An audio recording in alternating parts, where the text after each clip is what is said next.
नमस्कार, कैसे हैं? नमस्कार, मैं हूं राकेश, आप लोगों के सामने स्वागत करता हूं। उम्मीद करता हूं आप सभी लोग बहुत अच्छे होंगे। Junior super TET complete GS revision का 15th लेक्चर आप लोगों के सामने है। साथ में इसमें जोड़ लीजिए पीजीटी का जीआईसी भी, ठीक है जी। इनका ये कंप्लीट जीएस का जो पीडीएफ है, ये करीब 400 पेजों की पीडीएफ है ये, जिसमें से हम लोग आधे पहुँच चुके हैं। करीब 15 लेक्चर या 15वां लेक्चर ये है शायद हो चुके हैं। अगर आपने नहीं देखे हैं तो ज़रूर देखिए, प्लेलिस्ट लगी हुई है, प्लेलिस्ट कंप्लीट जीएस रिवीजन के नाम से है, वो देख लीजिएगा। यकीन मानिए, जब आप उसका जीएस पोर्शन देखने जाएंगे, जो कि बहुत ही इंपॉर्टेंट है, ज़बरदस्त वेटेज रखता है और सिलेक्शन के प्रीलिम्स के एग्जाम में डिसाइड तो करेगा। या जो जूनियर सुपर टेट का जो पेपर है उसमें बहुत बड़ी मार्किंग रखेगा। अब इसके जीएस पोर्शन में हम लोग आगे बढ़ने की कोशिश करते हैं, जहां से चीज़ों को छोड़ा था। इस पीडीएफ का मैंने एक पेज भी अब तक नहीं छोड़ा है, आप इस मौके को मत छोड़िएगा। चलिए, पहला क्वेश्चन आप लोगों के सामने का। अगर आपने कुछ भी नहीं किया ना, अभी मैं ब्लैंक है, तो सिर्फ इस पीडीएफ के लेक्चर्स देख सकते हैं सारे ना, तो ये यकीन मानिए जीएस आपका 50 से 60% हो जाएगा। इसमें वो सारे क्वेश्चन हैं जो उत्तर प्रदेश के अब तक परीक्षाओं में आए हैं, अन्य परीक्षाओं में पूछे गए हैं। पहला क्वेश्चन है मुद्रास्फीति, इन्फ्लेशन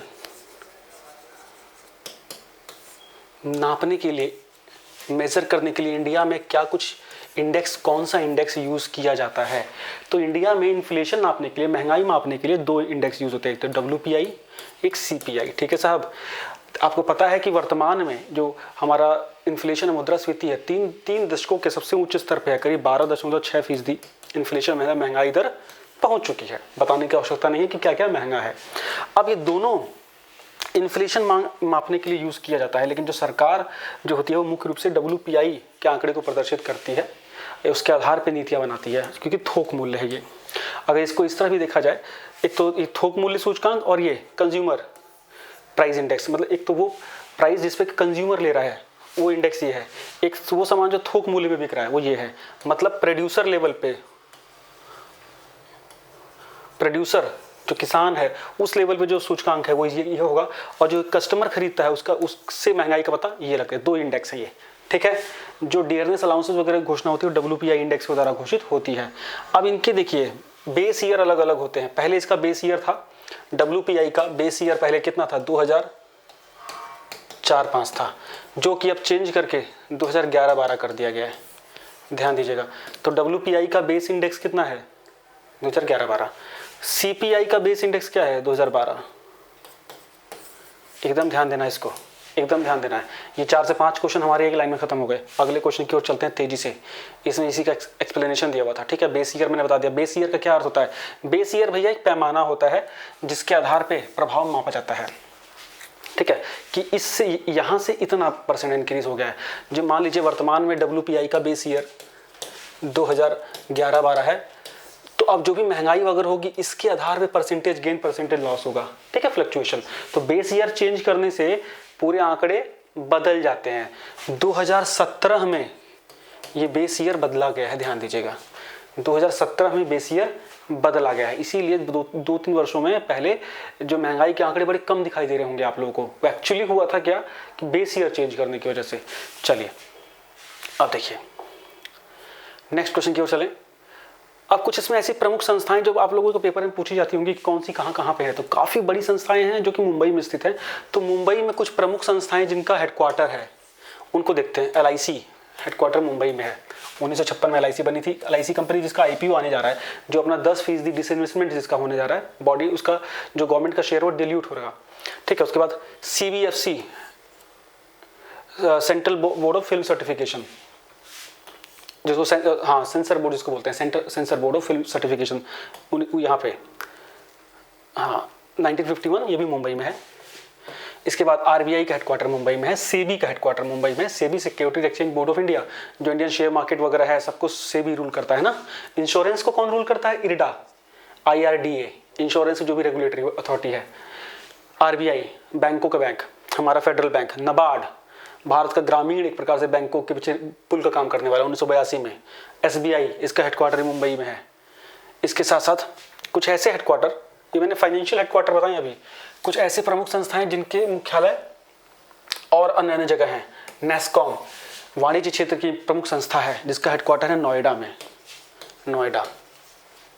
नोएडा से याद आया कि सैमसंग अब कंप्लीटली अपनी यूनिट को नोएडा में शिफ्ट करने जा रहा है चाइना से, है ना। 3-4 दिन पहले करंट अफेयर पेपर में आएगा गारंटी के साथ, उत्तर प्रदेश की सभी परीक्षाओं में आएगा, इवन अन्य परीक्षाओं में आएगा, बिकॉज सैमसंग ने अपना पूरा बिजनेस जो मैन्युफैक्चरिंग का है, वो असेंबलिंग का, वो चाइना से हटा के पूरा डिसलॉन्च कर दिया है और लाके नोएडा में लगाने जा रहे हैं।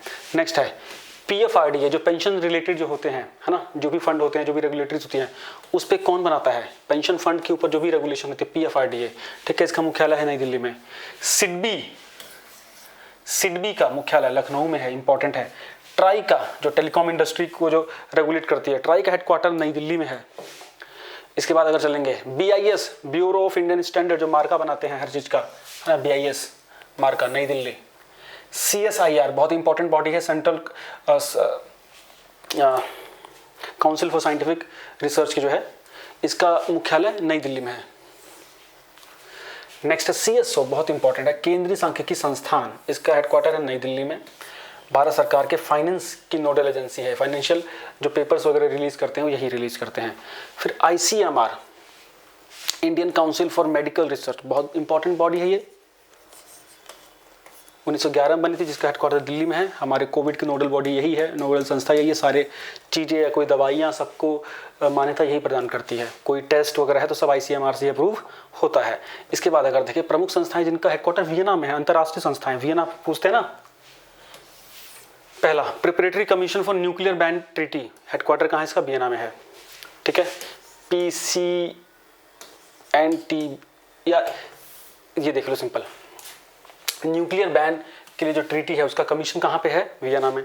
उसके बाद IAEA, ये बहुत इंपॉर्टेंट संस्था है, international atomic energy agency, international atomic energy agency IAEA, जो न्यूक्लियर फ्यूल के ऊपर भी काम करती है, उसकी रेगुलेशन के ऊपर काम करती है, ये भी वियना में है। इसके बाद United nation commission on international law and trade and law, ये भी आपका वियना में है।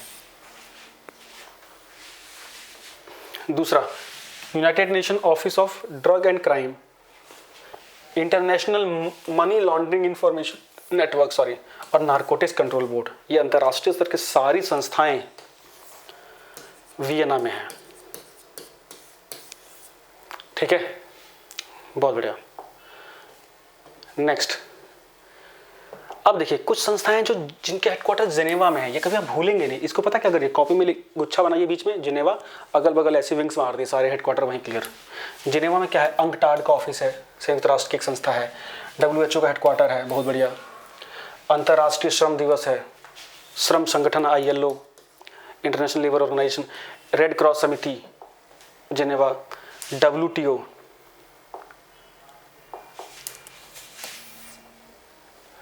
विश्व व्यापार संगठन जिनेवा, वर्ल्ड मेट्रोलॉजिकल ऑर्गेनाइजेशन, जो मौसम विभाग है वो भी जिनेवा, विश्व मौसम विभाग,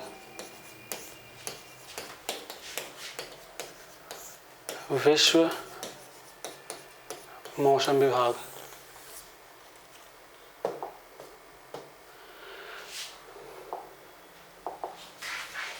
विश्व बौद्धिक संपदा संगठन, वर्ल्ड इंटेलेक्चुअल प्रॉपर्टी ऑर्गेनाइजेशन, वीपो है ये वीपो, WIPO, ये भी आपका जिनेवा में। अंतर्राष्ट्रीय मानक international standard organisation Geneva, economic commission of Europe Geneva, united nation population fund Geneva, international telecommunication union Geneva, ये 11 Geneva, Switzerland Geneva. Next, NPA क्या होता है? NPA आप लोगों ने आजकल के वित्तीय भाषा में बहुत सुना होगा, जो खासतौर से बैंकिंग रिलेटेड एक्टिविटी में। पिछले वर्ष आप लोगों ने देखा था यस बैंक डूब गया था, उसके बाद में किसी तरह उबारा गया। ये क्या होता है? NPA का मतलब होता है बैड लोन मतलब बुरे लोन किसे बोलेंगे? वो लोन जो बैंक देके फंस गया है, जो चुका नहीं पा रहे हैं, है ना। तो उन एसेट्स को, ऐसी हमारी चीज़ है जिससे हमको अब हमारा रिटर्न नहीं आ रहा है, उसको NPA बोला जाता है, नॉन परफॉर्मिंग एसेट्स। मतलब ऐसा एसेट जिससे अब आपको कुछ मिल नहीं रहा है। मान लीजिए आपने घर लिया था, वो घर खाली पड़ा है, उसका किराया नहीं आता, पहले किराया आता था, तो NPA हो गया, उससे कोई आपको फ़ायदा नहीं हो रहा। तो बैंक लोन क्यों देते हैं? इंटरेस्ट लेने के लिए। लोन की ईएमआई आनी बंद हो जाएगी तो मतलब वो पैसा मर गया है ना, वो एसेट खराब हो गया है।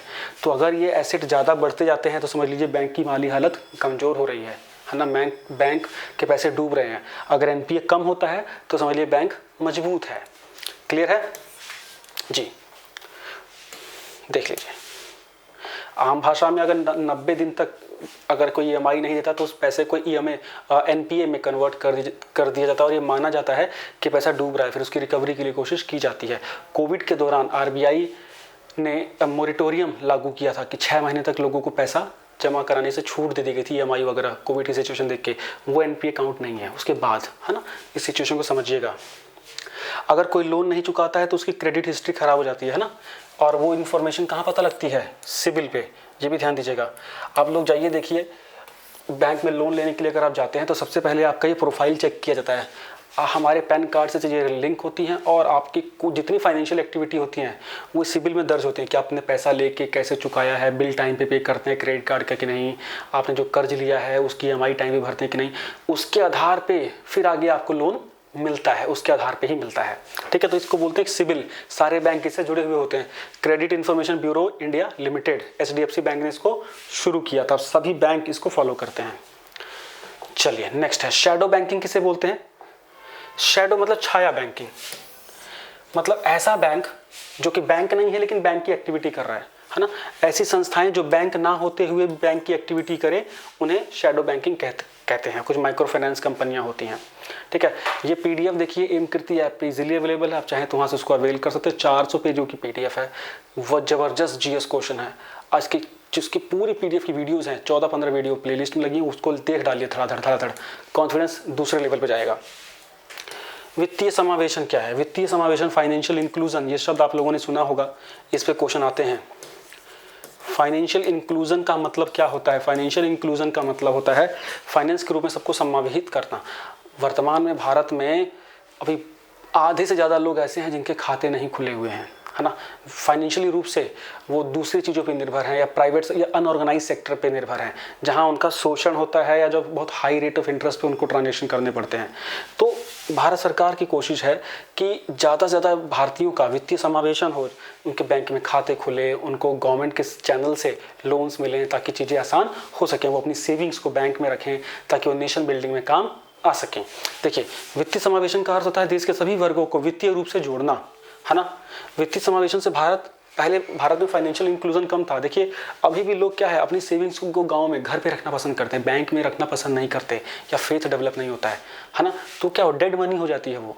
तो फाइनेंशियल इंक्लूजन नहीं होने के ये कारण होते हैं। साहूकारों के चंगुल में फंसे रहेंगे, आपकी कोई खाता ही नहीं, आपको लोन कहाँ से मिलेगा? ठीक है, तो इससे देखिए क्या होती है, आय में कमी होती है, शिक्षा होती है, बैंक शाखाओं, फिर कोई बैंक खोलेगा ही नहीं गाँव में, तो वहाँ ट्रांजेक्शन नहीं तो बैंक क्यों खुलेगा, है ना। तो इस इंफ्रास्ट्रक्चरल डेवलपमेंट पे प्रभाव पड़ता है इससे। अब देखिए, अब इसमें कभी कभी क्वेश्चन आता है, सारे क्वेश्चन पेपर में आए हुए, बता रहा हूँ सारे क्वेश्चन। बैड बैंक्स वो बैंक होते हैं जिनके द्वारा गलत तरीकों से गलत लोगों को लोन दिया जाता है। किसी बैंक में यदि 10% से कम एनपीए है तो बैंक ठीक अवस्था में है, लेकिन अगर इससे अधिक एनपीए हो रहा है तो वो बैंक खतरनाक अवस्था में है। जैसे यस बैंक ने गलत तरीके से लोन बांटा था डीएचएफएल को, है ना, और बाद में वो कंपनी भी डूब गई, उसी के सहारे यस बैंक भी डूब गया। ठीक, अब देखिए एक और बहुत इंपॉर्टेंट पैमाना है बेसल 3। क्या होता है? ये बहुत ही इंपॉर्टेंट है भाई। बेसल 3 बेसिकली एक ये पैमाना है जो कि बताता है कि बैंकों को अपना कारोबार किस प्रकार से करना चाहिए। बैंकों के लिए नॉर्म्स हैं ये बच्चे, अंतर्राष्ट्रीय नॉर्म्स या नियमावली है जो कि बताती है कि किस प्रकार से बैंकों को अपनी स्मूथ फंक्शनिंग करनी चाहिए, और अगर इन मानकों को मानेंगे तो बैंक अच्छा परफॉर्म करेंगे। इन्हीं सब मानकों में से यही होता है कि हमें कितना कर्जा देना होता है, कितना हमें कैश अपने पास रखना जरूरी है, कितना एनपीए नहीं होना चाहिए, कितने तक हमें क्या क्या एक्टिविटीज़ करनी चाहिए, है ना। तो वो मानक कहलाते हैं। तो बेसल मानक बेसिकली बैंक के रेगुलेटरी फ्रेमवर्क होते हैं जिनसे बैंक को मजबूती मिलती है। बेसल स्विट्जरलैंड में एक शहर है, वहीं पे मानक तय हुए थे। क्लियर? अब देखिए ये कुछ आप लोगों ने पॉइंट्स देखे होंगे। जो हमारा रिजर्व बैंक है वो हमारे बैंकों का बैंक है, और वो हर 6 महीने, हम हर 2 महीने में एक बार देश की मौद्रिक नीति निर्धारित करता है, मॉनेटरी पॉलिसी। ठीक है। ये मॉनेटरी पॉलिसी क्या कहती है कि बैंक इसकी पॉलिसी निर्धारित करती है कि हमें जो मिलने वाला कर्ज है वो सस्ता होगा कि महंगा होगा, मार्केट में पैसा डालना है या निकालना है, महंगाई काबू कैसे करनी है, सब काम मॉनेटरी पॉलिसी करती है। तो इसके पास कुछ ऐसे औजार हैं जिसके आधार पर ये चीज़ें रेगुलेट करते हैं। उसी में से औजार है CRR, RR। CRR क्या होता है? कैश रिजर्व रेशो, नगद आरक्षित अनुपात। बैंक में है ना, ये कैश रिजर्व रेशो क्या है?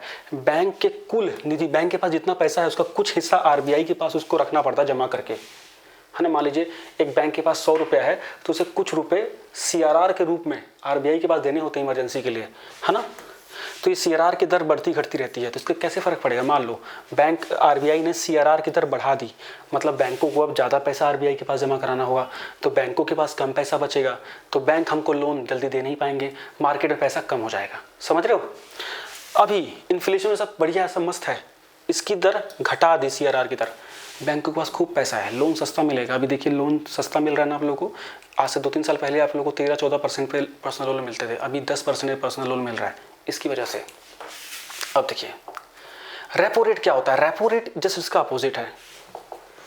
रेपो रेट वह दर है जिससे बैंक, जैसे कोई बैंक RBI से कर्जा लेता है, मतलब ये वो रेट है जब कोई बैंक RBI से कर्जा मांगेगा, वो रेट जिस पे RBI कर्जा देता है बैंकों को, RBI बैंक को जो कर्जा देता है उस दर को बच्चे बोलते हैं रेपो रेट। अगर ये दर कम होगी तो सस्ता कर्जा मिलेगा बैंकों को, लोन आसान हो जाएगा। अगर ये दर ज़्यादा होगी तो महंगा कर्जा मिलेगा बैंकों को, लोन मुश्किल हो जाएगा। समझ रहे हैं? पैसे का फ्लो ये मॉनिटर करते हैं। SLR स्टैच्यूटरी लिक्विडिटी रेशो, मतलब ये कुछ सांविधिक तरलता का अनुपात है कि मतलब जो बैंक हैं, अब मान लीजिए बैंक की कमाई 100 रुपये है, वो 100 का 100 रुपये तो लोन नहीं बांट देंगे ना, उन्हें कुछ पैसे रखने पड़ते हैं कैश के रूप में, लिक्विड के रूप में, कि कभी इमरजेंसी हो तो उसका यूज़ कर सकें, है ना। तो कुछ हिस्सा बचा कर रखना होता है अपने कुछ डिपॉजिट का, कुछ हिस्सा हमेशा, है ना, उसको SLR बोलते हैं। मान लीजिए किसी बैंक की कमाई हो रही 500 करोड़, उसने 500 का 500 करोड़ खर्च कर दिए, सैलरी में खर्च कर दिए, लोन बांट दिए, पैसा है ये नहीं है, कोई आ गया निकालने के लिए 2 करोड़ दो जी हमको, पैसा ही नहीं है, ऐसे। तो ये SLR मोटी मोटी मैं एग्जांपल दे रहा हूँ, वो कंक्रीट सा। तो ये बढ़ता घटता रहता है, कभी 18 होता है, कभी 19 होता है ना। तो ये क्या है? सारी एक्टिविटी क्या है? ये हमारी लिक्विडिटी मतलब तरलता, पैसा मतलब फ्लो, उसको बड़ा घटा सकते हैं। बैंक रेट, ये वह रेट है जिसपे बैंक अपने सबसे चहेते ग्राहक को लोन देता है, मतलब सबसे cheapest rate of interest bank rate. Clear? चलिए आज के लिए इतना डन करते हैं। उम्मीद करता हूँ वीडियो अच्छी लगी होगी। नेक्स्ट वीडियो देखिएगा, इसकी जस्ट आएगी, उसके बाद जूनियर सुपर टेट में वर्तमान में किस तरह से करना है, करंट अफेयर किस तरह से करना है। Current affair junior super TET के लिए मैंने करा रखे हैं, इसके अलावा और करंट अफेयर मैं कराऊंगा। करंट अफेयर जो मैं करा रहा हूँ सुपर टेट और GIC में उससे बाहर नहीं आएगा, गारंटीड है। Thank you so much, bye bye.